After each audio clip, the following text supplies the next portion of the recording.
বিসমিল্লাহির রাহিম। শাহজালাল ব্রিজের নিচে দাঁড়িয়ে আছি, যেটা আমাদেরকে নয়া ফুল বলি আমরা।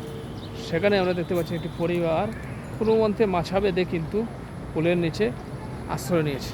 আসলে মানুষ কিন্তু অনেক কষ্ট করে আছে, অনেক মানুষ এই দেশে কিন্তু গৃহহীন অবস্থায় আছে। তাদের যে কষ্ট, এত না কিন্তু আমাদেরকে আল্লাহ পাক অনেক বড় একটা শুকরিয়া।